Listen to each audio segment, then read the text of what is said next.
The new Control 6 audio interface from Lewitt boasts pretty much all the features you could want that features on one interface or other, all combined into one unit, making this a very powerful device. Now, there's a lot we could discuss, but I'm going to focus on the key features that excite me as a music producer and podcaster. Now, I am, of course, recording the audio for this video through the Control 6 with the Lewitt 440 Pure condenser microphone. Later in the video, I'll discuss the finer details about the dual headphone amps, the monitor outputs, the preamps, and so on, but I'm going to start by demonstrating the onboard DSP. Yes, you heard that right, built-in DSP processing power. There is processing power on this interface, usually found only on devices costing at least 2, 3, or 4 times the amount.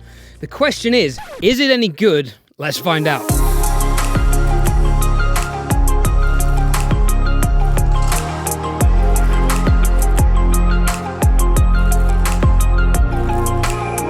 Alright, so two of the most exciting features of this audio interface for me are the onboard DSP we're going to walk through in a minute, but also the Lewitt Control Center application where we can control all of our monitor, output and input routing options to go between speakers, loopback and both headphone amplifiers. Both headphone amplifiers are independently controllable and balanceable for our mixers, which is a really great feature that again will set this interface apart from most other audio interfaces. Personally, I'm not a big fan of onboard blend monitoring. This for me is the way forward, and I don't understand why every brand doesn't do it. The next killer feature on this interface is the auto setup, where we can adjust our levels for our microphones automatically.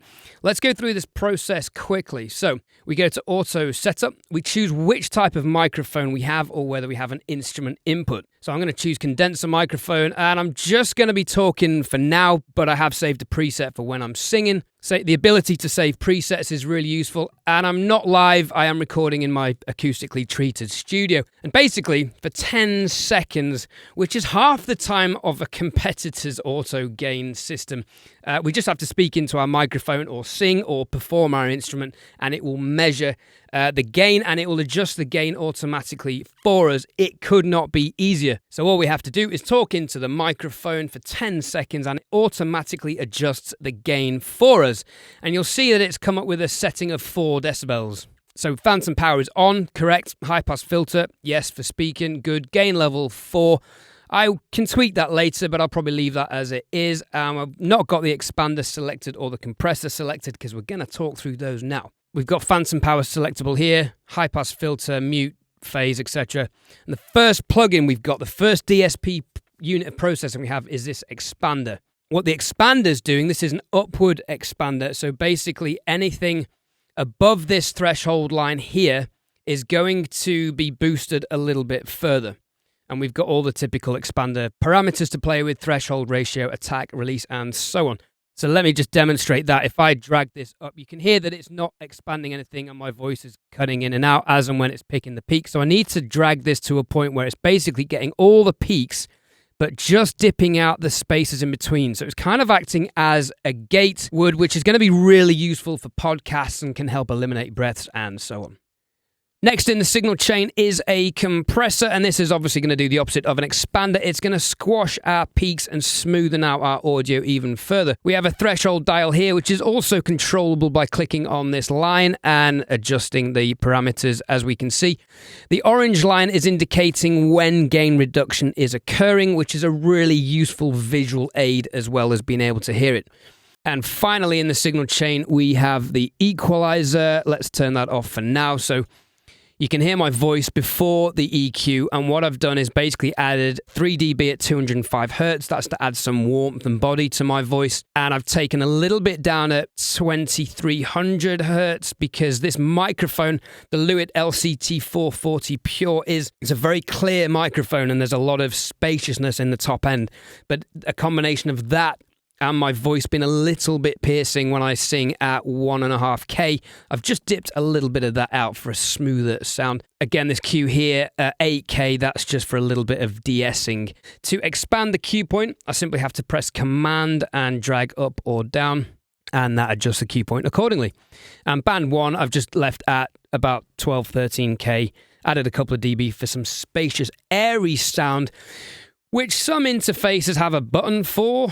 to get that spacious top-end EQ, the air sound, but we can do this and we can control it even further with this EQ. So with and without the EQ, this is without, and this is with. As you can hear, it's just a nicer, smoother, more processed podcast and audio-ready sound.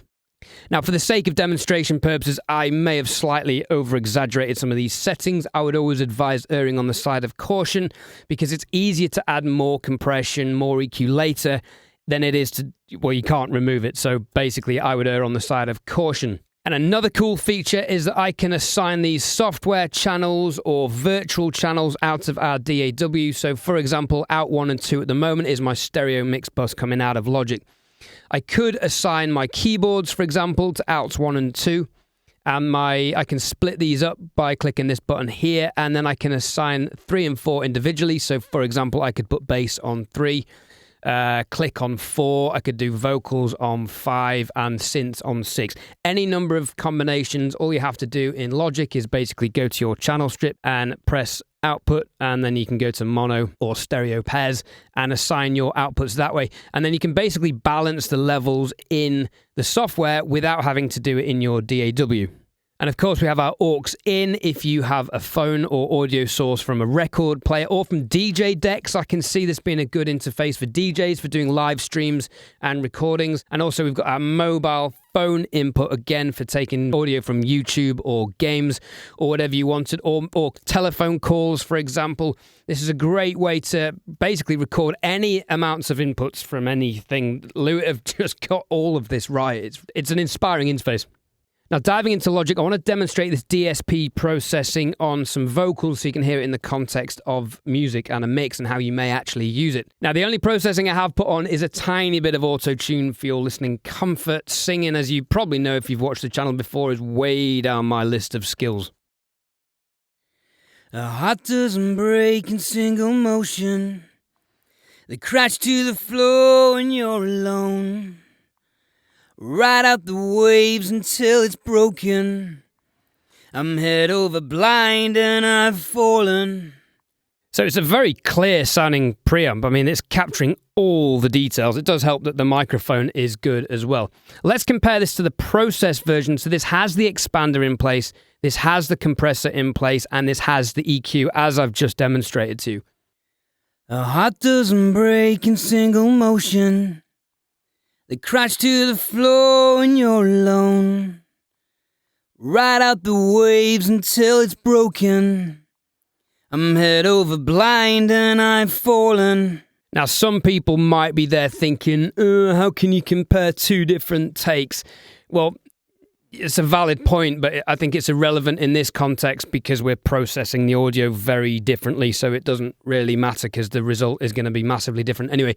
But you can hear the expander working, pulling up the low volume audio parts, and you can hear the compressor working, and you can hear the low end in the EQ and the de-essing of the EQ.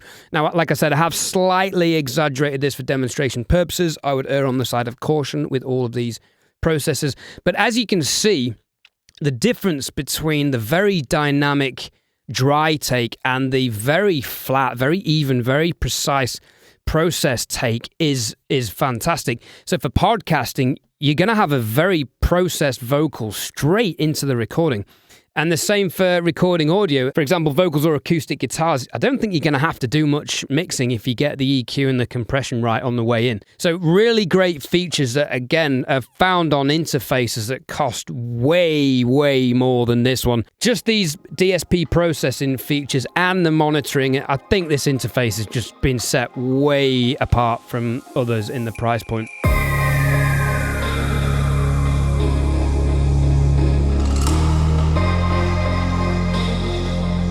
Moving on to the other features of the interface, it is supplied with both a USB-C to C and a USB-C to B cable, which is nice to have the flexibility, but they have included both. So one can power the interface and the other can also be connected to a mobile phone or a tablet if you're not recording straight into your computer. On screen now you can see the round-trip latencies. A comparison chart to some other interfaces will be available on my website in the free members section, www.edthorn.com, and sign up for free to access those. The Control 6 features 2 headphone outputs, and yes, these are independently mixable and controllable. Output 1 is a 3/4-inch mini jack headphone adapter, and output 2 is the standard 1/4-inch jack adapter. So you have the best of both worlds if you forget your adapter. The headphone amplifier sounds really good. It's very clean. There's plenty of headroom with both low and high impedance headphones. And the sound quality, again with the monitor outputs, just suggests crystal clear conversion. I don't know what converters they're using, and I daren't hack this device apart because there's no screws. It's not obvious how to take it apart. I'm sure Julian Klaus will ruin his interface to find out what the converters are. But to me, it sounds very clear. Better than a lot of interfaces in this price point. So you may notice from the Lewitt literature that the preamps are basically XLR and line inputs. They're not high Z combination inputs. If you're a guitar player, you will need a DI box to run with this, because Lewitt have taken the decision to sacrifice the high Z circuitry, which I guess may compromise the overall quality and noise floor, in favor of creating an incredibly high input preamp with an incredibly low noise floor.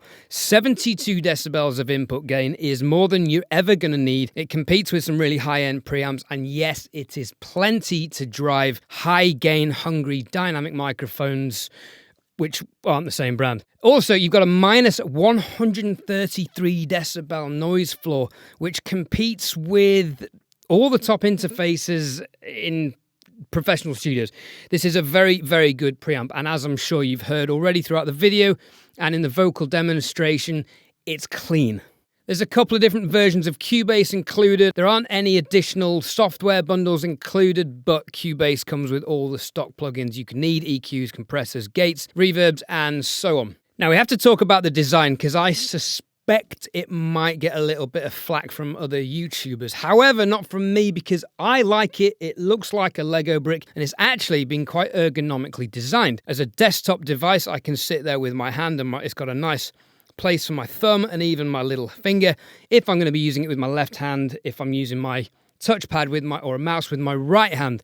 Now, this begs the question in 2022, and in the interest of equality, is there a right-hand version of this interface? I doubt it. I'm going to leave you with the full audio demo to showcase this interface in a full mix. I've been Ed Thorn. It's been emotional. A heart doesn't break in single motion. They crash to the floor when you're alone. Ride out the waves until it's broken. I'm head over blind and I've fallen. Slow down, kid, it'll take a while.